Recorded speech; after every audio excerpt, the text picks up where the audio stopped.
everyone. Okay, let me just get the screen sharing going. Does that work? Yes, and we can hear you well. Thanks, Ming. Okay, cool.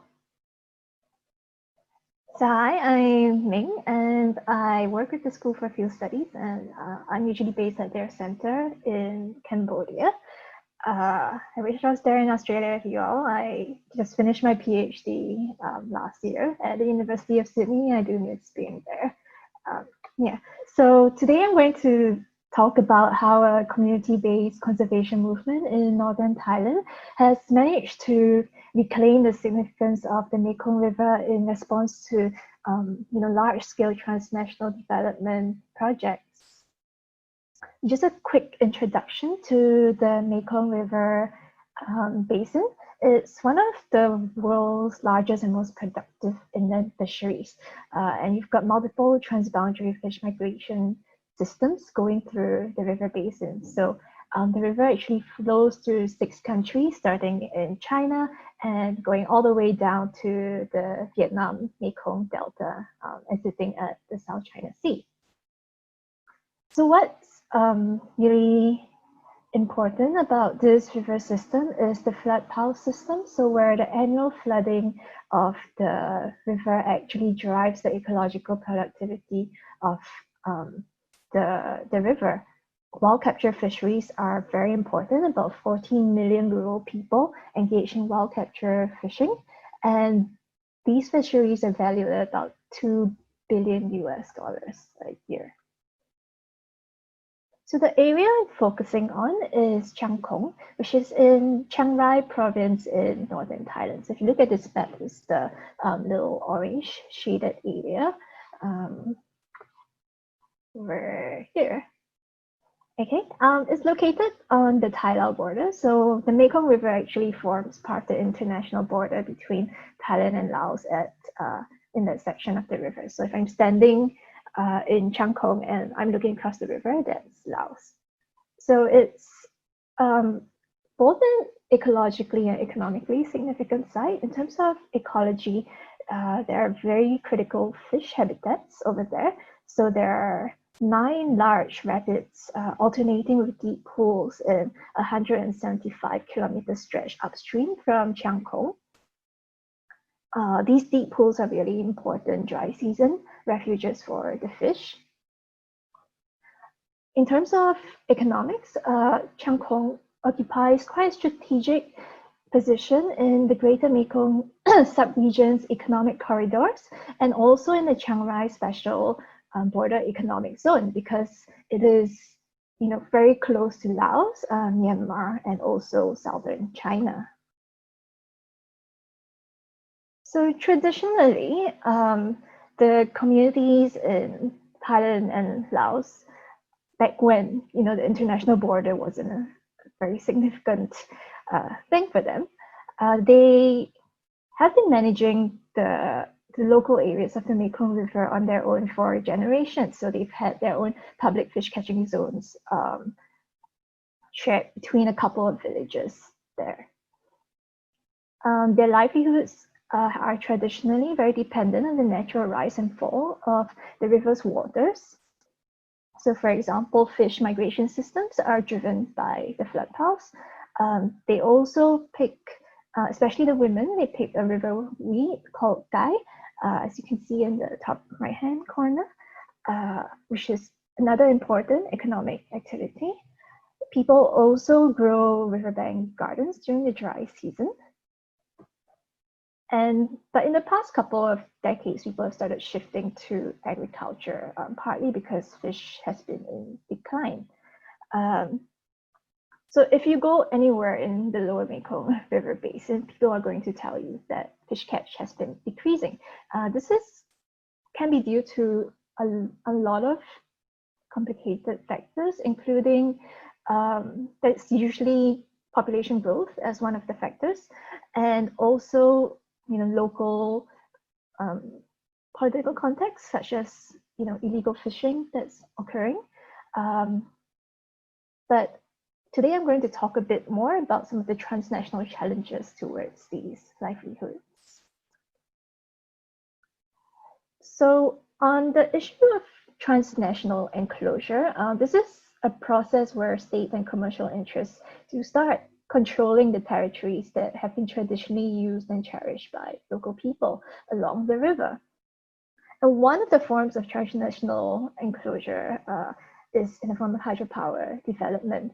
So there's vast hydropower potential in the basin and growing energy demand as places like Thailand and Vietnam and Cambodia are developing quite quickly.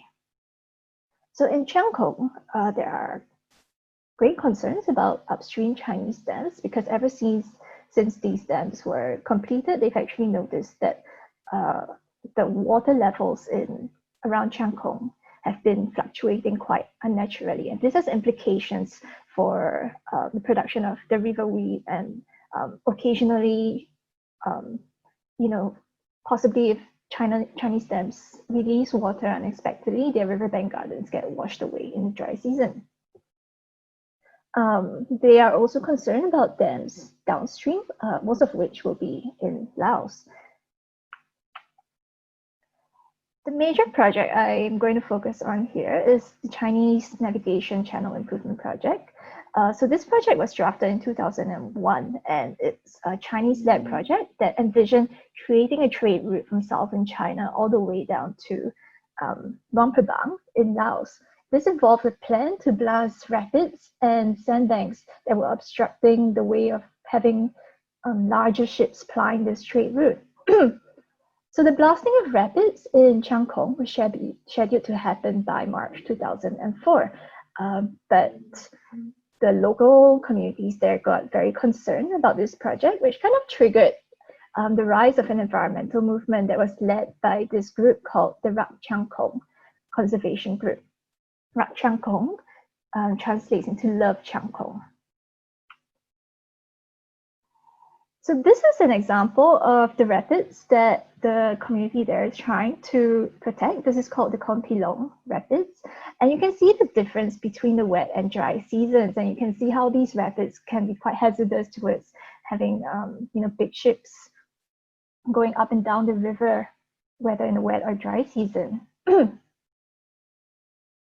why were the communities so concerned about these rapids? Well, in addition to being critical fish habitats and refuges, these rapids also acted as what they call natural dams. So the villagers said that if these rapids were blasted, this would cause decreases in fish, in the riverway, and in riverbank vegetation. They also said this would change the position of sandbars and beaches in the river, which could ironically then pose new obstacles to ships going up and down the river. The Kompilong Rapids is also a site of cultural and religious significance in Chiang Kong. It's believed to harbor the spirits of the deceased.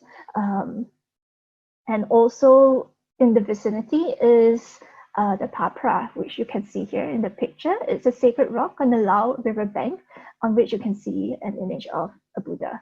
Okay, this is a dedication to a Laotian king's son who had drowned in a boat accident in that exact spot centuries ago. So these rapids were really mobilized as part of the Rak Chiang Kong's campaign against the navigation project.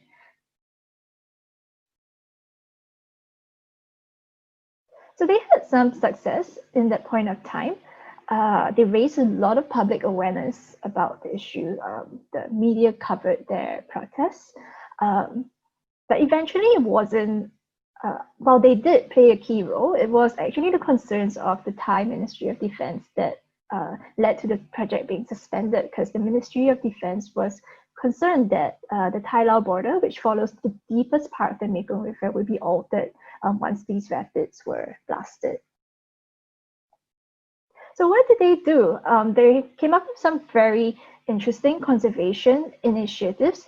So one of them is the documentation of traditional ecological knowledge, also known as Thai Ban research, where Thai Ban refers to Thai villagers. So the Rak Chiang Kong wanted to produce an alternative form of an environmental impact assessment that would also be meaningful to the people living there. So in this type of research, which started somewhere else in Thailand, the villagers would take the lead in documenting traditional ecological knowledge that academic studies would not necessarily cover. In this book that they produced, they documented 96 species of fish in a 100-kilometer stretch of the Mekong River. So you can see that there's a picture of the fish. The local names of the fish are accompanied by the scientific names of the fish, which gives it a bit of legitimacy. Okay, there are descriptions of its appearance, its typical weight, its length, its habitat, behavior, eating habits, breeding seasons, fishing gears used to catch it, its cost per kilogram. It's really detailed. They even include some information on how you can cook it, the taste and the smell of the fish flesh, and where it comes from. So in a way, this created new levels of awareness of the Mekong River and its ecology, and to serve as a record for future generations. Taiwan research also recorded and mapped the names of more than 400 rocks and cliffs in the area. So if you look at this map, you can see that the social and ecological complexity of the area was really emphasized. So you can see that all these little sandbars all have their own names. You can see mythical creatures, religious significant sites, traditional livelihoods, all included in this map. So this counter mapping helped to kind of reclaim these resources and the area as their own, to exclude those who only saw the Mekong River as economic resource to be exploited. So this was a multi-scalar endeavor. So Taiwan research is not just aimed at instilling environmental awareness at the local level, but it's also about legitimizing traditional knowledge at the national level and at the regional level. Ultimately, this research will help to designate areas that needed protection, to raise awareness of environmental issues, and to create a common awareness of the need to protect the river. I really love this quote by the leader of the Chiang Kong here.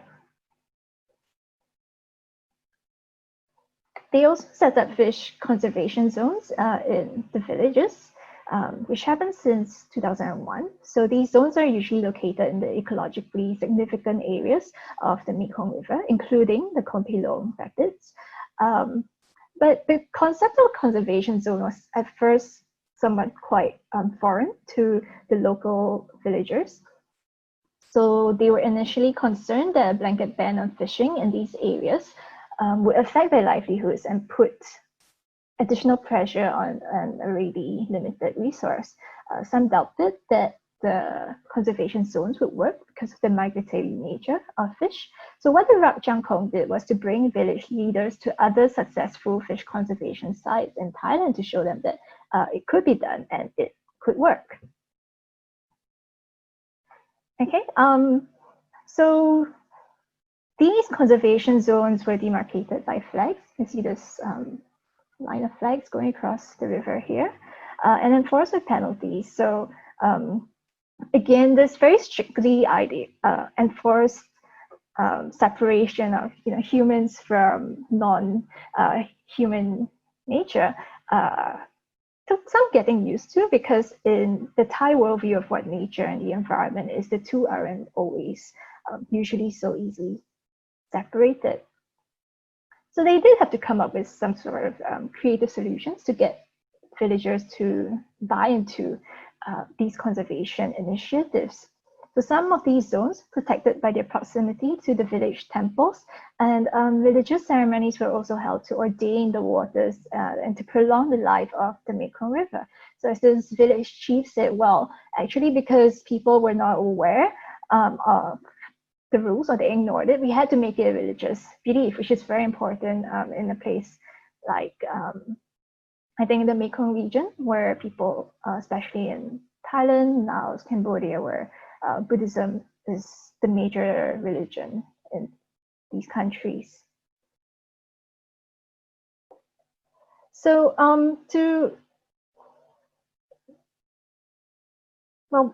in 2016, the project was actually revived again, and then again met with very fierce opposition from the Chiang Kong.